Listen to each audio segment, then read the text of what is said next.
Hi guys, Chef Kevin Belton here. Hope you're having a fantastic day. Now today is celebrating croissants, okay? Now, I don't know if you've ever been to France, but one of the dishes in France, it was a snack called a croque monsieur. Now, there's a croque monsieur and a croque madame. Basically, it's a ham and cheese sandwich the bread was then dipped in an egg wash, kind of like you make French toast, and then pan fried. That was the original croque monsieur.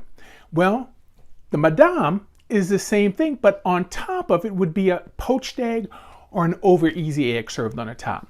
So today I'm going to do a croque monsieur croissant bake. That's right.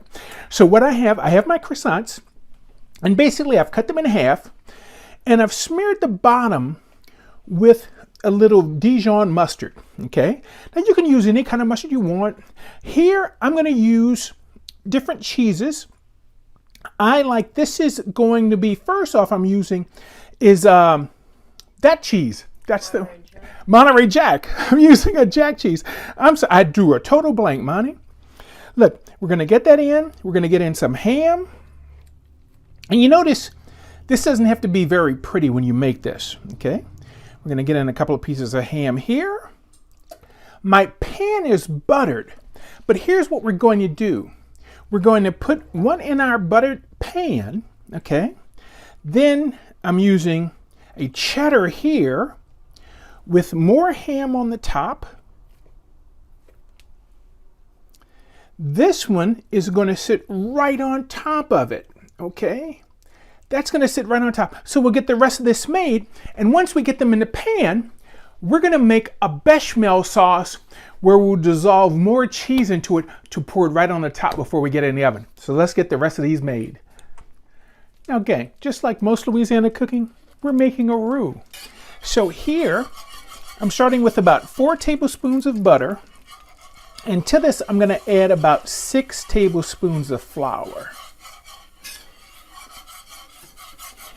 And I just want to make sure, the whole trick to this is making sure it's nice and smooth, okay?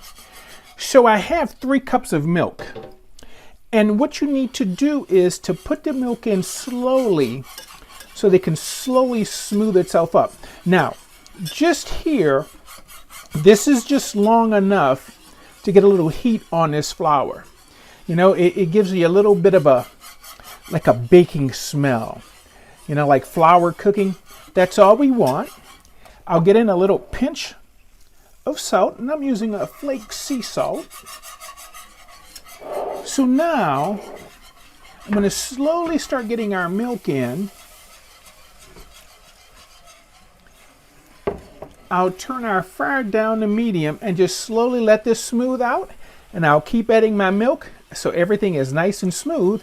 Then we could dissolve our cheese in it.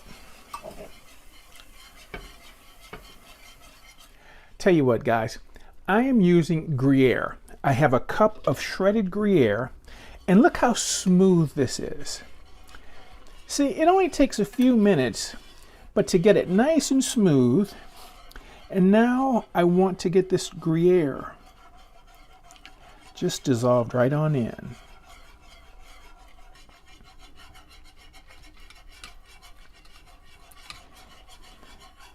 And you know, I always talk about using things that you like. And if you like something, use a little more of it. Well, when I first did this recipe, I used a cup of Gruyère. And now this time, I had a little extra piece, so it was a little more than a cup. So that's what's great about recipes. They can always be adjusted. So we can go ahead and turn our fire off. You notice the oven is preheating 375 degrees. Okay, here's what we're going to do. We're going to take our sauce, and we just want to kind of pour it right on over the top. Get each one kind of covered. Doesn't that look good? And we're going to bake this in the oven roughly for about 30 minutes. This will get nice and bubbly. And I tell you what, I can't wait for you to see it. The smell of melted Gruyère is so delicious. Oh, look. This is what we wanted. We wanted to get nice and bubbly, browned on the top. Look, I've taken some green onions. Let's just put those right on the top. I tell you what, I can't wait for this to cool just a slight bit so I can cut into it. I tell you what, celebrate Croissant Day with this recipe. I tell you what, you're really gonna like it, and use the cheese that you love. Thank you for cooking with me today. Stay safe, keep washing those hands. For WWL TV, I'm Chef Kevin Belton, and we'll see you soon.